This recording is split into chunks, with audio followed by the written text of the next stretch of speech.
Hey, and welcome back to the Marketer of the Day podcast. We are here with Stephanie Scheller from thestephaniescheller.com. She is the impact authority. She has studied human psychology for more than a decade and built her business from scratch in order to walk away from her job in less than 5 months. Stephanie has worked with more than 2,500 companies. She is dedicated to helping small business owners understand how to create their greatest impact. We're going to break out the violin a little bit later. She is a TEDx speaker, a 2-time best-selling author. We are going to be talking about entrepreneurship, small business marketing. So Stephanie, glad to be talking to you today. I'm super excited to be chatting with you. I mentioned before we started recording, I've been obsessing over your podcast, so this is fun for me. I'm super happy to be here. Well, I'm glad to have you here, and I have some questions, both like open-ended, and then also maybe a few selfish ones, if I remember what I'm going to be mentioning. But I looked really quickly at your website before we started and your blog, and I like the marketers like you that kind of drip out the like the continuous kind of reassurance and the advice. Like I was looking at some blog posts about how you were talking about how, like, as you add more marketing tools to your business, that kind of like it's a curved graph instead of like a straight line. And I mean, and you're so right. And so I'm excited to jump into some of those things. So just as far as what you have going on, what has you excited the last 6 to 12 months? What do you feel like unpacking today? Oh my gosh, what has me excited? So 6 to 12 months, we launched the new brand of the Impact Authority. We've been going through this whole, like, what is it that what's the common denominator? I was a sales trainer, I was a marketing coach, I was this, is that, and we finally realized, like, the common denominator is psychology, and it's about creating impact. Like, that's what we as small business owners do every day, all day long, is we impact the lives of our family, because we're changing our own life with working for ourselves. We impact the lives of our employees. We impact the lives of their families, our vendors, their clients. And so it creates this really cool, one of my friends calls it the ripple effect, and it creates this very cool ripple effect. So we've rolled that out. We've leveled up our events. We've been doing events. Okay. At time of filming, most people have not actually been doing live events, and we actually have been doing live events with zero viral spread, which has been just mind blowing. So that's probably what has me most excited is just everything's coming together. The branding, the fact we can still do events, it's just amazing. So what's your secret? Because I've been seeing, I've been like, just like you, I follow, marketers that run events, and I miss events. And sometimes I've seen like the sales angle of, well, if everything's over, then we'll all meet in person. And if not, then your ticket will be used for something virtual. I've seen event organizers say, well, we're going to have like less capacity and more ballrooms. So what's the secret? How the heck are you still doing it and no one else is? So, I mean, we actually built like a 25-page manual on how to run an event in a pandemic. And it's like our vendors, all of our venue, our caterers, everyone has to like check off and sign off on, we're doing these things, right? Everyone who attends, they get emails in advance before the event saying, hey, here are the parameters. If you're not comfortable with these parameters, don't show up. This is what we're doing. One of the things that's, super controversial is we do require masks at our events. And what we tell people is, like, I don't really care whether they work or not. We ran 3 events during spikes in the spread without anyone getting sick. And masks were a part, we're not changing. We found a formula that works. We're not changing that. So they have to sign waivers. We're in touch with them ahead of time. We provide options if they're not, like, if the one we ran in January, people were texting me and calling me the day before. Hey, Steph, I just found out my wife tested positive. Hey, I just found, right? So we made it very easy for them to switch, and we do a really good job with our virtual events. So it doesn't feel like most virtual events, and very few people were put out that, of the, I think 5 or 6 people who had to switch to virtual, that they couldn't be there in person. And nobody who came in pitched a fit over, the parameters. We had we actually did a 25% capacity. So the room we had could hold 400 people. We did 100. We've been keeping it to whatever capacity is. We do about 25, 30%. of what the capacity is. People sign waivers. We do temperature checks. We do oxygen checks. We do masks. It's a whole thing, and it requires more work. But at the end of the day, to be able to provide that space where people can still come and connect, I think it's well worth it. And I mean, I mean, I haven't done events of your size. I've done smaller ones, and even the smaller ones, even before COVID, was like it's like planning a wedding. There's so many nooks and crannies to keep track of. I can only imagine. I mean, it's got to be like 10 or 20 times harder to do it with all the weird like COVID restrictions. First of all, but then also like the additional things that you're adding just to be safe, and then there's even the layer of like, I mean, like it's almost like there's like I don't know if like higher cancellation is the right term, but like higher like switching to the virtual. And and also as you know, like it's tough to even like sell an event, right? Because Yeah. it's like, well, you have to convince someone to either like get on a plane and go in person, or even with the streaming, you're having to convince them that like a thing that you haven't created yet. I promise it'll be good. It doesn't exist yet, but please pay me money for it now. So like adding COVID on top of that, I mean, it just seems like a nightmare. But then, you know, what's cool about what you've done is you always hear like business owners, entrepreneurs saying, well, we'll figure it out or go around the obstacle. And so many just flat out gave up and like didn't even try. And I kind of, it shows like a lot of people kind of pay lip service to that idea, but like you've actually done it. Yeah, I mean, and that was huge. It was really important for us. We did get a lot of flack, especially leading up to a 100-person event in January. In the midst of a spike, it was definitely all the numbers were going up. Speakers were worried, attendees were worried. Everyone's going, is this happening? Are we doing this? And we were like, look, I mean, we were straight up just sending out the manual to people saying, look, this is everything we're doing to keep you safe. If you're not comfortable with this, you can switch to a virtual ticket. But this we're very confident in what we're doing. And so yeah, I mean, it just came down to we need you look at the numbers, the stats, and people have we're dealing with more depression and more anxiety and isolation.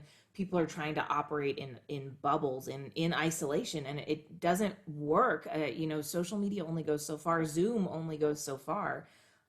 We need that real connection. And it was very interesting because especially we at time of filming this, we have an event again next week, but our last big event was January, and people kept coming up to me and saying, I didn't know if I was going to come. I really wasn't sure. I just didn't know. Only reason I'm here is because I paid so much money for the ticket, but I'm so glad I came. I needed this more than I realized. And we are all about supporting small businesses and helping them thrive because they really do struggle. They're up against so many odds, and they're the lifeblood of everything. And so for us, that's crucial. So to realize it was making that much of an impact for these small business owners, I didn't feel like we had a choice. Like we had to find a way to make this work. That was end of discussion. I didn't entertain questions from the team about whether or not we were doing it. It was like, what's the obstacle? Find it. One of our core values is the indomitable spirit. Black belts don't give up. We find a way through. We push through with that spirit, and that is how we live and breathe everything. So that was just there was no question of whether or not we were doing it. It was we're doing this. We're gonna make it work. So you have that spirit that you mentioned. You've mentioned kind of the like the being on the ball with things and like having like the checklist, the 25-page manual. You've mentioned like having the team. Like, and do you think? I mean, because I'm curious about like what makes you succeed where others are failing, like especially with, I mean, even with the factor of like filling in seats and events in general, like Yeah. is it these things you mentioned, or is it like even more things, or like what's the secret? What are others lacking that you have? Well, so I mean, I do think the indomitable spirit is a big part of it because I think one of the things, and this is something I fell into when I first started doing events, was I looked at it very much as if you build it, they will come, right? If you put on a really good event, people will show up. And I realized very quickly that it doesn't work like that. There are a lot of good events out there. And what's worse, there are a lot of really good marketers marketing really crappy events. Don't know if I'm allowed to say that word, but let's be honest. Yeah. Like, really bad events. And so you're sitting here going, I've got a great, like, I get so many people who ask questions about events, and they're like, they have a plan for how they're going to do it. And they're putting all of their energy into the details of the event, into where's it going to be and what are we going to do for the food and the agenda and step by step. And they put everything here, and they forget about the marketing side. They forget about the sales side. And one of the very early things I learned was that if we were going to do events, we really had to up the ante on our marketing. One, we had to start getting creative. Another friend of mine, Jesse Cole, he likes to say that, and attention is everything, right? You have to be able to get their attention. If you cannot get their attention, you've got nothing. And so we had to start getting creative with, one, with the marketing, but two, with the sales side too, because the events we're selling, we have some that are less expensive, but a lot of the events we're selling are $3,000 tickets, $7,000 tickets. Like these are designed for a very specific business owner, and those are not small commitments, and they need some support to feel comfortable making that decision and investing that money. So the sales process has to be on point.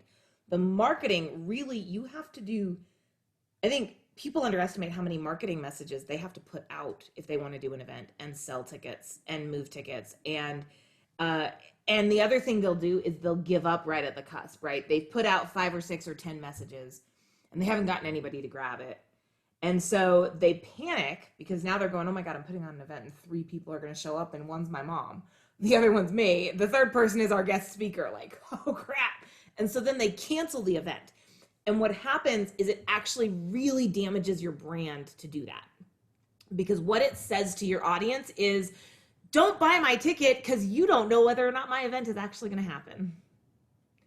And so when you make the stand and say, I'm putting on this event, like, it's really important to put the event on. Be smart about, before you commit and make that announcement and that decision, be smart about it, because once you make the announcement, there's no going back. Put the event on, make it happen, whatever you've got to do, find a way through, or don't make that commitment because you're just damaging your brand. I agree completely. I mean, there was one time when, like, to use an analogy, like I went to go to the movies once and they forgot to turn the lights off when they played the movie. And even something as simple as that, like, I still think back to that. And I think that was like 5 or 6 years ago. And like one of the people had to go and find someone to like turn the light off. And like, but imagine if you went to the movies and like the movie didn't play at all. Or if they were like, oh, we know that you bought tickets for the showtime, and even for like a $10 movie ticket, if you were like, we're not playing it, I would think like, I might never go back to that movie theater just because of that one thing. So there's that damaging your brand. And I also imagine that it's probably really demotivating. Like if you yourself just were like, said, I want to have an event, going to figure out all these details, going to nail it down, like the city, the hotel, the date, the speakers, all the minutia, just to, like you said, at the cusp, right at the end, you've done all this work and then you give up. Like, you probably wouldn't even be motivated to do an event ever again. So, I mean, you're so right of like, know that you're sure and then commit to it and then make it work. Yeah. You think about just how much I like to talk a lot about how our greatest asset isn't our time. Our greatest asset is our energy. And because look, here we've all had time. You've gotten to the end of the workday and you're exhausted and you can't really do anything else. You have time and you just go sit on the couch and zone and watch TV. You don't do anything with it because you don't have energy. So without energy, time is a useless asset. And for me, like, I look at that and I'm like, look at the amount of energy you just put out for nothing. You didn't even give it a chance for a return. I mean, for crying out loud, if you have to go give away scholarships to get people into seats, then do it. But make the event happen. And there were a lot of events that was what we did, was we would have 50% of the seats sold that we wanted, and we're sitting there going, all right, well, let's go scholarship some people in and get at least to 70% of what we wanted sold for the event. And so it started to create this really consistent brand. And so I think a lot of people look at events as a quick way to make money, and a quick way to make a lot of money. They sit there and they hear the numbers of this event was worth I went to a Grant Cardone event a few years back, and everyone was running the numbers of how much money they closed off the stage. They were like, oh my God, Damon John just closed $1.7 million in sales in an hour. So everyone's looking at these going, oh my God, we can make so much money. And, the reality is like, you have to work a lot to get to that level. Like events have a very steep curve. Have you ever heard of the dip by Seth Godin, the book? Yes. Okay, so he talks about how, the reward is on the other side of a deep dip, right? Well, events have a very deep dip because there is a lot of reward on the other side. And so it's all about mitigate your exposure, right? Limit your exposure so you don't end up destroyed, but push through and really focus on building a brand that people will trust, because now we can put on an event in a pandemic and have people still show up and play full out. And it was just one of the coolest experiences for me.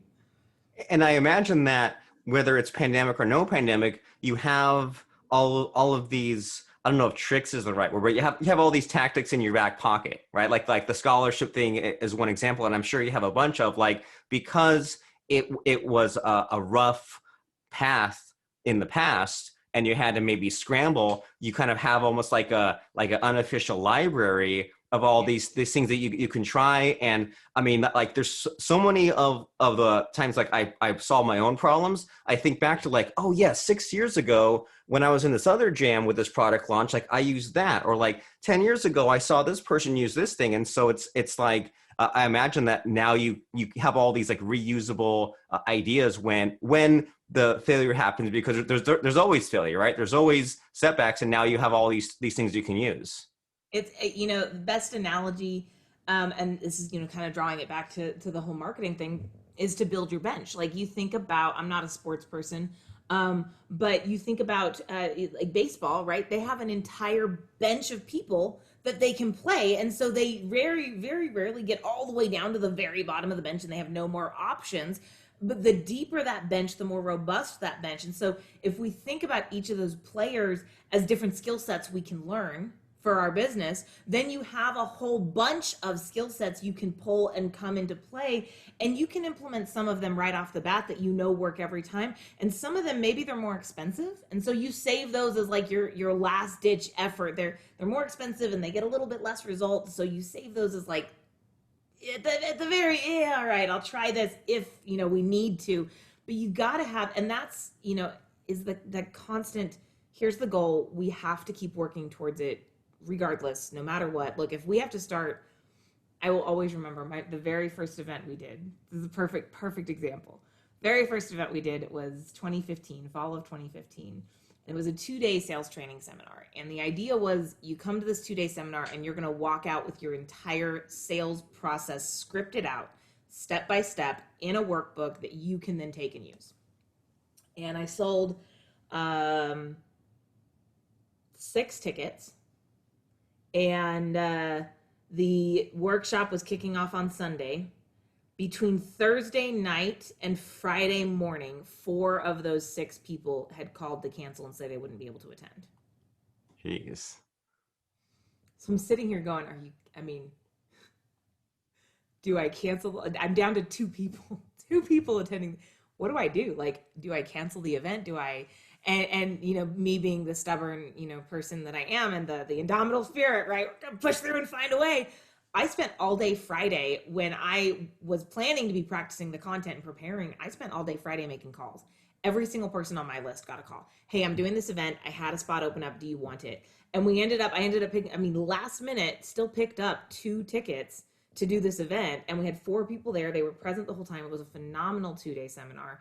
And it started to give me a glimpse of what we could do and the amount of effort that was necessary to do that, to make it really happen. So I think, as a marketer, as a business owner, that is what we do every single day. We find a way through, 100%. And it's always like there's always more options than you think there are. And what you just mentioned right there, of just like hitting the phone, like calling everyone on your list. That's like the most obvious thing, but like I always forget that's a possibility. And then I imagine like there's kind of like a 8-minute or like a 4-minute mile type of concept there, where like once you've done it, you're like, okay, if I had to do this again, now I know that I can do it. And you even mentioned like Grant Cardone there a little bit, and like I know like he's obnoxious on all over the place, but like some of his stuff is like it's so simple. I'm like, I've never heard it presented that simply before. And like he mentions 10x, and like people don't even dive into like what that means, because one time like I heard him say like, well, 10x is you have your goal and then you like 10x the goal, and like everyone's heard of that part, but then he's like also 10x the work that you think you Yeah. have to do. And like everyone wants to skip over that part. They just want to say like, oh well, dream bigger. And it's like, yeah, but also imagine if you wanted to sell 20, or if you wanted to sell like 100 seats at your event, well, you do enough work where you'd sell 1,000 seats, and then it probably would work out where you'd sell 100 seats. Like I think that's the thing people don't really talk about with that whole 10x concept. Well, yeah, and people start to panic and they're like, "Well, what if I then end up with so many people wanting tickets and I don't have room for it? I can't do all that work." It's like, "Look, if you end up with that many people wanting tickets and you don't have room for it, here's what you do. You raise the rate." Like if you're at that point, because you have to get, especially for events. Events are kind of a unique. I mean, they're fun.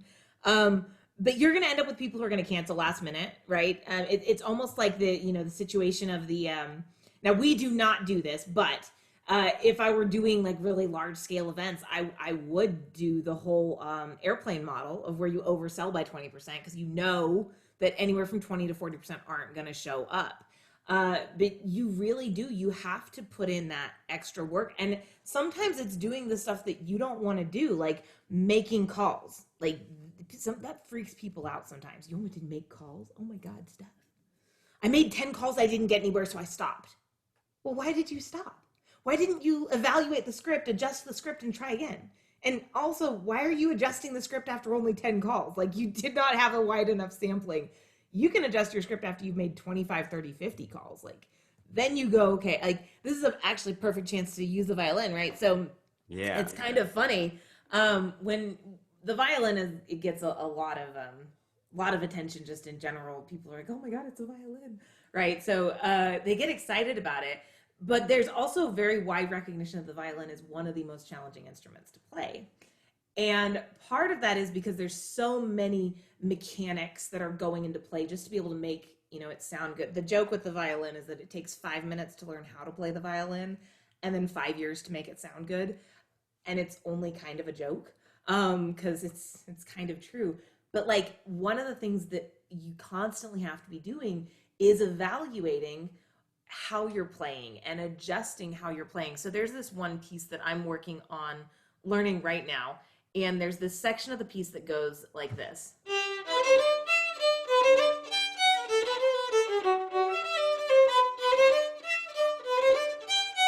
Right? And it keeps going, and I can play the piece through, but I was having trouble. It wasn't sounding good, right? It started to sound, to my ear, it sounded muddy. Like the notes didn't sound distinct and individual.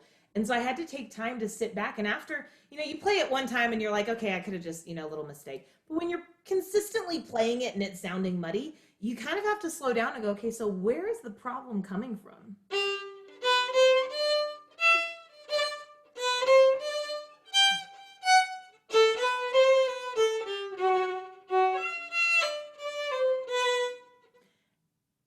And then you go, oh, my right hand and my left hand aren't syncing up.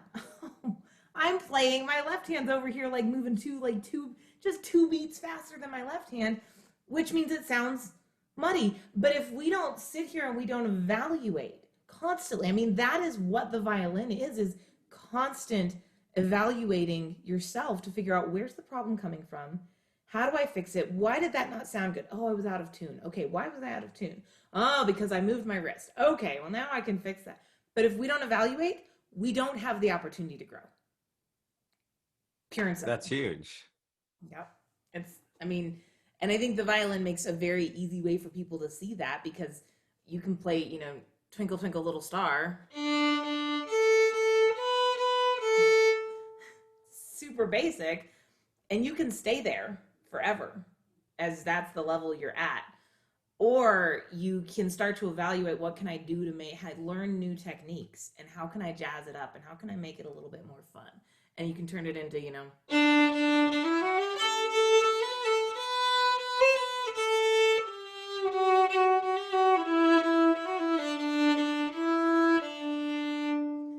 and so we can actually have the same song, right, but a little bit different techniques, and you can play with it.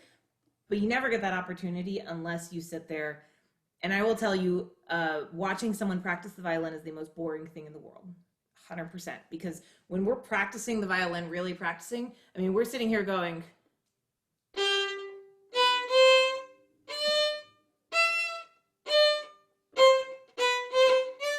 it's obnoxious, right?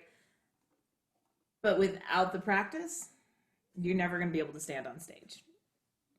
And I think that's perfectly ties into the events too. If you don't put in the work on your marketing to evaluate it, to adjust it, to improve it, to add more skills to your bench, you're never going to be able to stand on stage at the event either. And that's probably the biggest misconception that people have, is that events are all about the planning the event.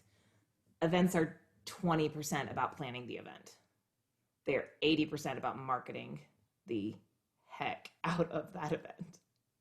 Well, and the whole like running an event, it kind of it's higher stakes Yeah. in your business, right? And it's like some of these analogies are throwing out, like the musician and the sports thing. It's, I mean, it's all about this dip, right? There's like there's the jumping off point, and there's that huge middle gap where you're just going through the fundamentals and like repeating, and like you said, trying to going through it slower and figuring out where your wrist is, all the things no one wants to hear about, that like the hard work, so to speak, and like almost giving up and giving up for real, but then starting back over and getting frustrated just to get to the like the not even the finish line, but like the next Right. milestone, right? Right. Of Yeah. like saying like, okay, like we're booked enough where like I think we'll fill some seats, and then but then you have to actually like have the event and all these other things that go into it. Like you're never really complete. It gives you a lot to think about. And I mean, even as you were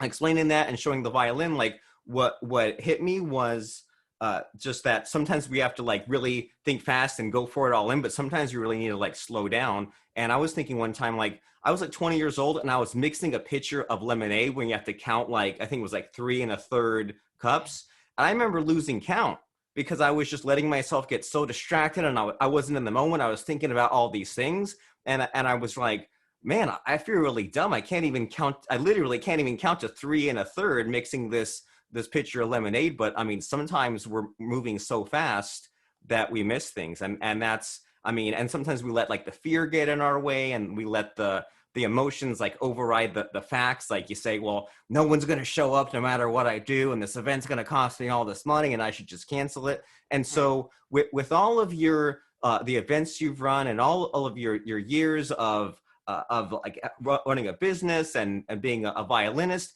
is there a secret? Is there something that you think that we all need to be like paying more attention to, or doing more of, in order to kind of tap into some of your success? That's a good question. I feel like I could give a lot of different answers here. That's the problem. But I think the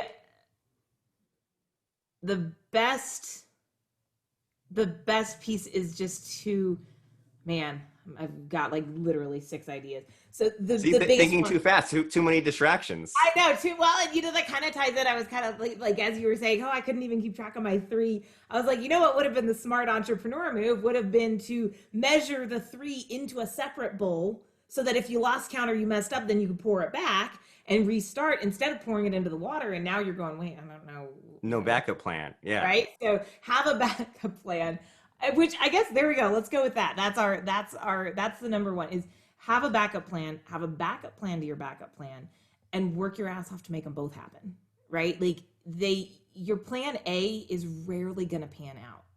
And that's life, that's business.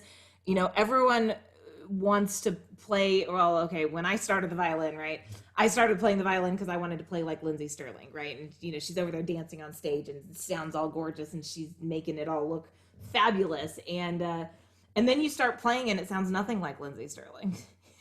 and in that moment when you're experiencing that, we'll call it a failure because it is, right? You're standing there trying to play it and going, yeah, what happened? Why does this not sound anything like her? And when you're standing there in that moment, and one, this is where the backup plan comes into play, because you have to have, okay, so I couldn't play Lindsay's song. Is there something else I can work on that will help me get to that level? But two, that's where it becomes so important to really understand why you're doing what you're doing and what matters most to you, because we are going to run into those obstacles all day long. And when we try to be motivated for external reasons, we will the push, the drive will not be there when we need it most. So knowing why you're doing it and having a backup plan to move yourself and your business forward, I don't think, as marketers, as business owners, I don't think we can survive without those. And it makes it less stressful. I mean, I know that the stress won't completely go away, but if you say, well, if no one shows up to the event or no one buys tickets, we'll do the scholarship. So you have some of those backup plans to at least maybe not be deer in headlights and also not run out of time, right? Like if you have an event coming in weeks, you're not like thinking for 2 weeks about a way to get out of it. You say, okay, I'll take this tactic off of the bench, so to speak, and then put it right in because we already had it ready to go. And so if people have been listening or watching and they've been impressed with your drive and all these problem solving things you've done at the events and the violinist skills, how do people take the next step here? How do they find you and your websites and sign up for your amazing events? Yeah, so you can always get to my website, which is thestephaniescheller.com, like the one and only, the coolest, the best, thestephaniescheller.com. I always have to joke with that because someone squatted on stephaniescheller.com for years, and they kept trying to get me to buy it for $5,000, and I was like, why would I do that when I could be the Stephanie Scheller? But if you go there, you can get to information about some of our events. You can also just skip that step if you aren't interested in learning about me and you want to go straight to the events. You can go to the company website, which is growdisrupt.com, GROWDISRUPT, like grow your business in a disruptive, new, exciting way. Fantastic. Well, then we will see everyone at growdisrupt.com and at thestephaniescheller.com. And as we wrap up, wind down, do you have any like final piece of advice, anything you thought we forgot to mention or anything like that would be like a really helpful reminder moving forward? I think the best thing I will leave you guys with is one of my favorite acronyms. It's one I created myself. It's action, right? The most important thing we can do as in anything. You want to lose weight? That you got to do. You want to build a business. You want to start doing events. You want whatever you want to do. We have to take action. And action simply stands for achieve considerable traction in objective nailing. And it's, a Yoda style sentence because it had to say action, not actino. So action, see, when we take action, we start to create momentum. We create traction that carries us forward. You spend less gas turning the wheel to change directions at 60 miles per hour than you do getting the car up to 60 miles per hour. It's easier to turn the wheel a little bit and change direction than it is to get yourself up to speed. So start taking action. Find the little things you can do and go, because trust me, people panic all the time. I don't want to share my ideas. Someone else is going to run with them and be more successful than I will. Well, yeah, that's because you're not taking action. Not you, Robert, but right? Stop sitting and hoarding. Start taking action. Start moving yourself and your business forward, because trust me, the only reason someone's going to take your idea and run with it and make money off of it instead of you is because they take action and you don't. Whatever your idea is, go for it. And you would be amazed at how much momentum you can create if you'll just start to take action. Very powerful. Take action, get that momentum. And the very first action I take is open up 2 browser tabs, one to growdisrupt.com, the other tab to thestephaniescheller.com. And we'll see you there. And thanks, Stephanie, for stopping by and sharing your wisdom so that we can create, or we can make an impact or increase our impact. Beautiful. I love it. Absolutely. Thank you again. This has been a blast. I'm so excited we got to do this. Me too.